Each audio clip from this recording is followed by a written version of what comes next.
மலர்ந்த பூ மறுபடியும் ஏன் மொட்டாக மாறுவதில்லை? பூவுக்குள்ள பூவோட வாசனை எங்க இருக்குது? ஒருவேளை வாசனை தான் பூவா உருவெடுக்குதா? பூல இருக்க அந்த வாசனை எங்க செடிக்குள்ள வர மாட்டேங்குது. இதே மாதிரி ஒரே ஒரு பூக்குள்ள இவ்ளோ ரகசியங்கள் இருக்கும் போது பெண்ணுக்குள்ள எவ்வளவு ரகசியங்கள் இருக்கும்? வெல்கம் டு பெண்கள் சாய்ஸ். பெண்கள் பொதுவா அவங்களுடைய உடலை ஆரோக்கியமா வச்சுக்கிறது ரொம்பவே முக்கியம். அதுக்காக ரன்னிங், ஜாகிங், ஸ்கிப்பிங்னு நிறைய எக்ஸசைஸ் இருந்தாலும் ஜூம்பா தாங்க ரொம்ப ஜாலியான எளிமையான ஃபிட்னஸ் அப்படின்னே சொல்லலாம். இதை சொல்லித்தர வராங்க ஜெகன், வாங்க பார்க்கலாம். வணக்கம் மக்கள். ஸோ அதுக்கப்புறம் உங்களோட ஜூம்பா ஃபிட்னஸ் கிளாஸ் கண்டினியூ பண்ணிங்களா? Hope you all are going perfect. So இன்னைக்கு வந்து இந்த எபிசோட்ல it's very special episode because all the team members, my instructor teams are here. So they are going to teach you different flavors. So இன்னைக்கு நான் மட்டும் இல்லாம இவங்களும் teach பண்ண போறாங்க. ஸோ இந்த சாங்ல வந்து டோட்டலா பாத்தீங்கன்னா மொத்தம் 3 ஸ்டெப் இல்ல 4 ஸ்டெப் இருக்கு. So the first step she is going to show you. Ready? 5, 6, 7, go right and left and join your legs and bounce. That's bounce. So இது வந்து உங்களோட first step, okay? And the second step, the art instructor. Ready? 1, 2, double and single, double. Perfect. Thank you. Okay. And third step என்னன்னு பாத்தீங்கன்னா nothing. நீங்க சும்மா நடப்பீங்க இல்லையா? But you have to make it reverse. So நடக்கிற மாதிரி போயிட்டு you have to come back. நடக்கிற மாதிரி போயிட்டு you have to come baback. இது முடிச்ச உடனே 3 times you have to just clap. So these are the 3 steps. But ஆனா நான் 4 steps சொன்னேன், ஓகேங்களா? So fourth step என்னன்னா it's like எந்த ஜூம்பா கிளாஸ்லயுமே வந்து சாரி டு சே திஸ் எல்லாருமே வந்து ஃபுல் ஸ்டெப் பண்ண மாட்டாங்க. It's not like full step. எதனா ஒரு ஸ்டெப் வந்து அவங்களோட ஃபேவரட் ஸ்டெப்பா இருக்கும். they'll be like moving some swag, அவங்களோட ஃபேவரட்டான ஸ்டெப்ஸ் பண்ணுவாங்க. so in some musics we will be like just clapping. உங்களை நீங்களே வந்து you can motivate and you can motivate even around the people, okay? so now we'll get into the song. Get ready. Music. What Masivo. Elvis, play, skill, Aoki, multitudes. La morena tiene algo que me llena de sabor, y esa blanquita tiene algo que me arranca el descontrol. Una de azúcar, dame 2 de azúcar, dame 3 de azúcar, blanqui morena, una de azúcar, dame 2 de azúcar, dame 3 de azúcar, blanqui morena, como una de azúcar, dame 2 de azúcar, dame 3 de azúcar, blanqui morena, como una de azúcar, dame 2 de azúcar, dame 3 de azúcar, blanqui morena.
Azúcar no sea mala fe, pa' que se mezclen a mi piel café.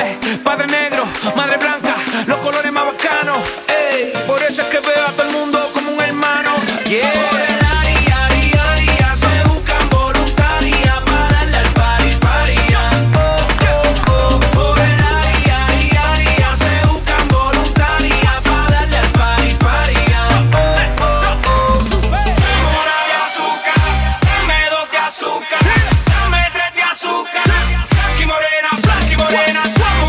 Azúcar, dame 2 de azúcar, dame 3 de azúcar.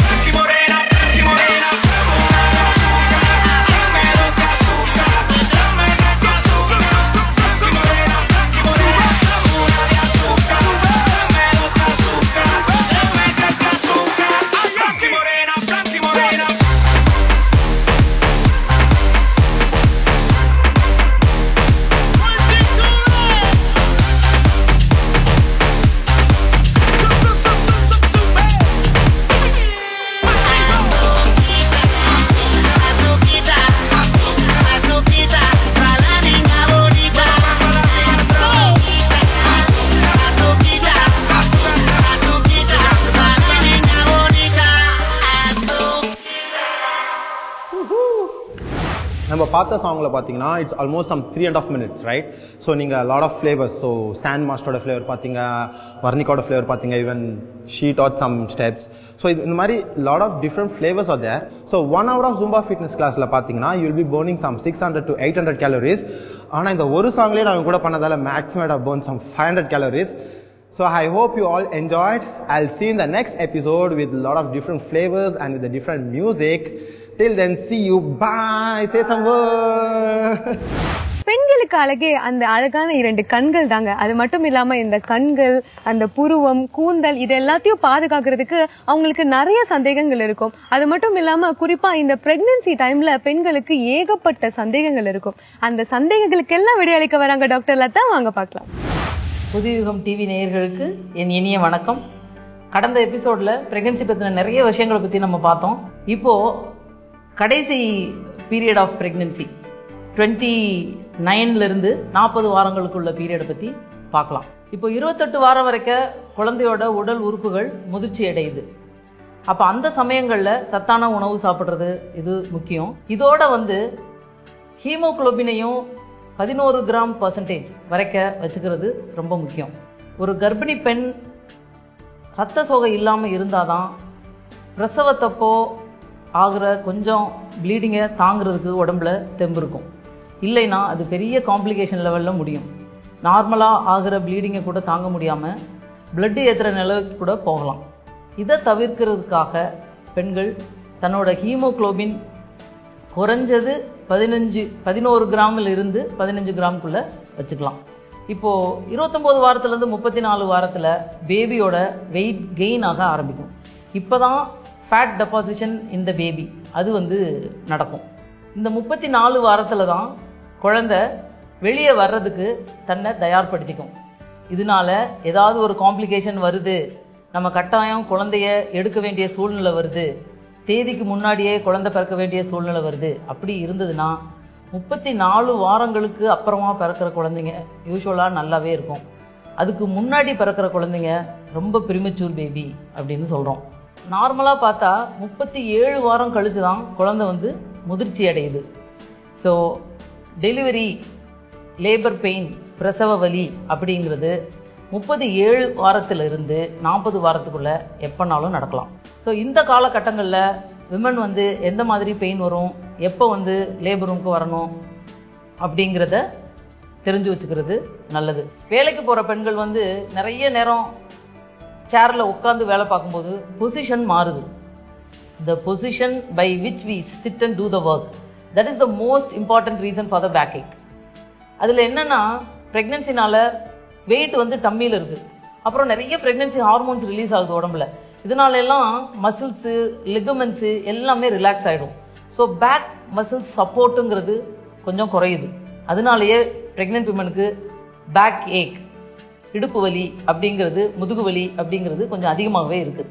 இதை எப்படி சமாளிக்கலாம்னா, நம்ம உட்கார்ற இடத்துல நம்ம ஸ்ட்ரெயிட்டாக உட்காரணும், back support பண்ணி உட்காரணும், சேரை டேபிளுக்கு க்ளோஸாக வச்சுட்டு நல்லா சாஞ்சு உட்காந்து வேலை பார்க்கணும். இப்போ அடுத்த கட்டம் அப்படின்னு பார்த்தா பிரசவ வலி எப்போ வரும். டேட்டு நெருங்கவே பெண்களோட மத்தியில் கொஞ்சம் பயம் வந்துடுது. ஐயோ, நம்ம இந்த பெயினை டாலரேட் பண்ண முடியுமா, முடியாதா, எப்படி நம்ம பிஹேவ் பண்ண போகிறோம், பேபி நல்லபடியாக பிறக்குமா, அந்த மாதிரி சந்தேகங்கள்லாம் நிறைய வருது. இந்த மாதிரி சந்தேகங்கள் எல்லாம் மனசை விட்டு போகணும்.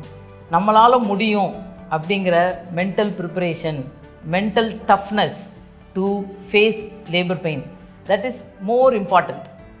நாங்கள் எங்கள் கிளினிக்கு வர பெண்களுக்கெல்லாம் நாங்கள் அதை தான் சொல்கிறோம். டாக்டர்ஸோட ஒத்துழைப்பை விட பேஷண்ட்ஸோட ஒத்துழைப்பு ரொம்ப முக்கியமாக இருக்குது. நம்மளால் முடியுங்கிற ஆட்டிடியூட் இருக்கிறவங்க ரொம்ப ஈஸியாக லேபர் பெயினை டாலரேட் பண்ணிக்கிறாங்க. எல்லாருக்கும் ஒரே மாதிரி தான் லேபர் பெயின் வருது. மனித உயிர்கள் உருவான காலத்திலிருந்து இந்த பிரசவங்கிறது நடந்துக்கிட்டே தான் இருக்குது. இன்னொரு விஷயம், கம்ப்ளீட் பெயின் ரிலீஃப் வேணும் அப்படிங்கிறவங்களுக்கு எபிடியூரல் அனல்ஜீசியா அப்படின்னு ஒரு முறை இருக்குது. அதை கொடுத்தோன்னா பெயின் ரிலீஃப் கிடைக்கும். அது எப்படி பண்ணுறோம் அப்படின்னா, மயக்க மருந்து டாக்டரை வரவழைச்சு தண்டுவடத்தில் ஒரு 2 மில்லிமீட்டர் அளவுக்கு ஒரு சின்ன டியூப் உள்ளே விட்டுட்டு அது வழியாக மருந்தை செலுத்தும் போது கர்ப்பிணி பெண்களுக்கு லேபர் பெயின் வரும். ஆனால் அந்த பெயின் அவங்க உணர மாட்டாங்க. இந்த முறையில் அவங்களுக்கு பெயின் ரிலீஃப் பண்ணலாம். பட் இந்த மாதிரி மெத்தடை விரும்பி வர பெண்கள் ரொம்ப கம்மியாக தான் இருக்காங்க. எபிடியூரல் போட்டுக்கோங்க அப்படின்னு சொல்லும் போதே அதை பற்றின நிறைய தவறான கருத்துக்கள், எபிடியூரல் அனல்ஜீசியா போட்டுக்கிட்டா இன்னும் பேக் ஏக் அதிகமாகும் அப்படிங்கிற தவறான கருத்துக்கள் இருக்கிறதுனால அதை வந்து ரெஃப்யூஸ் பண்ணுறாங்க. இன்னொரு விஷயம், லேபர் பெயின் வரும்பொழுது டாலரேட் பண்ண முடியாத விமனுக்கு சப்போர்ட் தேவையாக இருக்குது. அதனால சில கண்ட்ரீஸ், ஃபாரின் கண்ட்ரீஸ்லாம் என்ன பண்ணுறாங்கன்னா அவங்களுடைய கணவர்களையே உள்ள லேபர் பெயின் வரும் பொழுது, குழந்தை பிறக்கும் பொழுது அனுமதிக்கிறாங்க. இங்கே நம்ம கண்ட்ரியில் இது சில இடங்களில் நடக்குது. லேபர் சூட் அப்படின்னு கிரியேட் பண்ணி அட்டண்டர்ஸ் கூட ஹஸ்பண்டையோ இல்லை அவங்களுக்கு யார் ஆதரவாக இருக்காங்களையோ அவங்களையோ உள்ளே விட்டு பிரசவ நேரம் வரைக்கும் கூடயே இருக்க வச்சு டெலிவரி பண்ணுறோம். அதெல்லாம் வந்து ரொம்ப காஸ்ட் ஆஃப் டெலிவரியை அதிகப்படுத்துது. எங்கள் ஹாஸ்பிட்டலில் first stage of labour, when the patient is in labor just before delivery வரைக்கும் கூட அட்டண்டர்ஸை அலோவ் பண்ணுறோம்.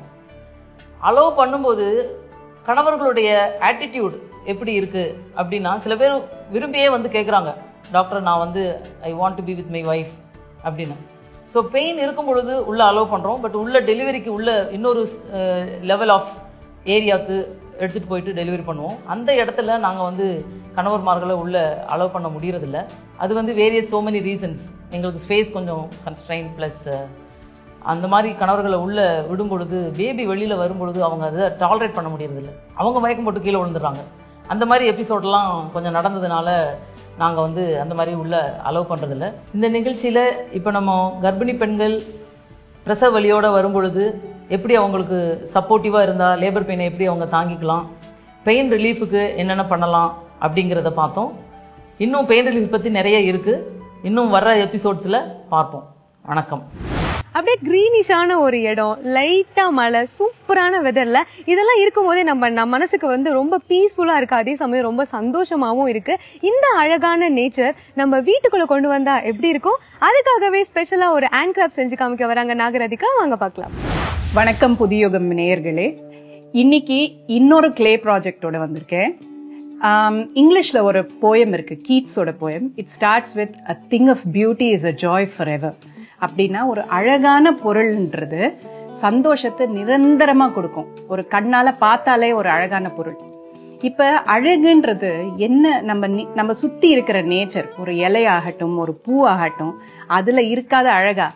அதனால இன்னைக்கு அந்த அழகை கொஞ்சம் வீட்டுக்குள்ள எடுத்துட்டு வருவோம். ஒரு கிளே பொருளால எடுத்த உடனே நல்லா கையால உருண்டையாக்கிட்டு அது நல்லா பதமாக்கிட்டு நமக்கு எப்படி வேணுமோ அப்படி பண்ணிக்கணும். ஃபிளாட்டன் பண்ணிட்டு நம்ம சப்பாத்தி ஒட்டுற மாதிரியே திருப்பி நல்ல ஸ்மூதான ஒண்ணு எடுத்துட்டு ஒரு கொஞ்சம் சப்பாத்தி உருட்டுற மாதிரி எந்த அளவு வேணுமோ. நான் இன்னைக்கு நேச்சரோடது உள்ள கொண்டு வரோம்னு சொல்றேன் இல்லையா, அதுக்காக இன்னைக்கு நான் எடுத்துட்டு வர்றது ஒரு இலை, ஒரு சாதாரணமான இலை. நம்ம என்ன பொருள் பண்ண போறோமோ அதுக்கு தகுந்தாப்புல சைஸை தேர்ந்தெடுக்கணும். அதுக்கப்புறம் இலை ஃப்ரெஷ்ஷா இருக்கணும், காஞ்சு போனா அந்த அளவுக்கு வராது. அதுக்கப்புறம் பின்னாடி இருக்கிற வீனேஷன் இருக்கு பாத்தீங்களா, இந்த வெயின்ஸ் போறது பாத்தீங்களா, அது கொஞ்சம் கைக்கு தொட்டா ப்ராமினென்ட்டா தெரியணும், நல்லா கைக்கு தெரியணும். அந்த மாதிரி எடுத்தோம்னா தான் இதை ஈஸியா டிரான்ஸ்ஃபர் பண்ண முடியும் கிளேக்கு. இப்ப நம்ம தேர்ந்தெடுத்திருக்கோம் இல்லையா இலை, அது இது மேல அப்படியே போடுவோம். இந்த வெயின்ஸ் எங்க மேலையா இருக்கோ, எங்க ஸ்ட்ராங்கா தெரியுதோ அந்த பக்கம், அப்படின்னா ஜெனரலா பின்பக்கமா இருக்கும். நல்லா தொடச்சி எடுத்துட்டு அழுக்கு இல்லாம அது மேல வச்சிரும். வச்சுட்டு லைட்டா ஸ்ட்ரெயிட்டா பண்ணிட்டு இலைய நம்ம இது இருக்கு இல்லையா உருட்டுறது, அதை வச்சு லைட்டா, அதுக்குன்னு உள்ள ரொம்ப அமிக்கிடாதீங்க. இப்ப பாத்தீங்களா கொஞ்சம் அமுங்கி இருக்கணும் உள்ள. அப்ப ரொம்ப லைட்டா ஒரு ஷார்ப்பான ஒரு ஆப்ஜெக்ட் எடுத்துட்டு, கத்தியோ ஸ்பூனோ எடுத்துட்டு இந்த பக்கத்துல இருந்து கேர்ஃபுல்லா பொறுமையா, இது வேற கொஞ்சம் பொறுமையா பண்ண வேண்டிய விஷயம், அப்படியே எடுத்துட்டீங்கன்னா அழகா அந்த லீஃப் அதுக்குள்ளேயே இருக்கும். சப்போஸ் இதே ஷேப் வேணும் நமக்கு, இப்படி பிளாக்கா பண்ணி விட்டுறலாம், இது காய விட்டுறலாம். அப்ப இது வால் ஹேங்கிங்காவோ வால் மவுண்ட் பண்ணிடலாம், இல்ல சும்மா ஒரு பேப்பர் வெயிட் அது யூஸ் பண்ணலாம். இல்ல நமக்கு அந்த லீஃப் ஷேப்பே வேணும்னா இது எடுத்திருக்க கூடாது, எடுக்காம அப்படியே வச்சுட்டு நான் திருப்பி பண்ணி காட்டுறேன். ஷார்ப்பான ஒரு நைஃபோ ஏதோ எடுத்துட்டு அந்த லீஃப் சுத்தி அழகா கட் பண்ணிடலாம். எடுத்துட்டு அந்த லீஃப் ஷேப்லயே வந்துடும். லீஃப் ஷேப்லயே கட் பண்ணி எடுத்துட்டோம். இப்ப என்ன பண்ணுவோம், அதை இப்ப நைஸா கேர்ஃபுல்லா இந்த லீஃபை எடுத்துருவோம். அந்த லீஃப் பிரிண்ட் அப்படியே வந்திருக்கணும் இதுல. இப்ப இது அப்படியே காய விடணும். ஆனா காய விடுறதுக்கு முன்னாடி நமக்கு எந்த ஷேப்ல வேணும், இப்படியே தட்டையா வேணும்னா இப்படியே விட்டுருவோம்.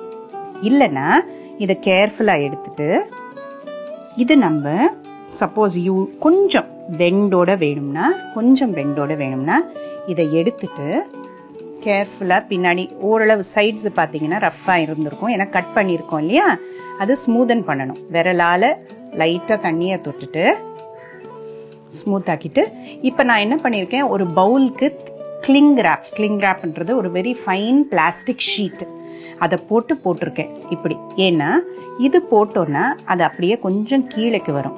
அது எப்படி எந்த ஆங்கிள் நம்ம வேணும், எந்த பொசிஷன்ல நம்ம வேணும், இதுக்குள்ள நான் எனக்கு கொஞ்சம் நடுவுல அமுங்கின மாதிரி வேணும், அதனால அப்படியே வச்சுட்டு காய விட்டுருவேன். இது காயறதுக்கு 1 day ரஃப்லி ஆகும். இது அப்படியே விட்டோம்னா அப்படியே காஞ்சிரும்.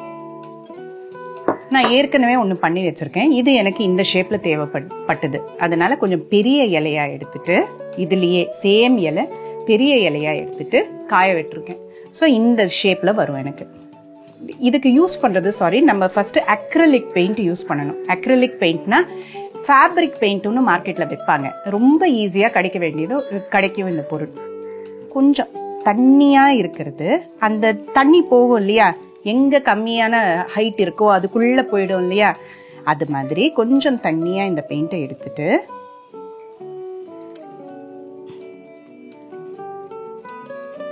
நம்ம பண்றதுலதான், இந்த பெயிண்டிங் பண்றதுதான் இது தெரியணும். இந்த பெயிண்டிங் பண்றதுலதான் இருக்குது அந்த வினேஷன் வெளில வருது.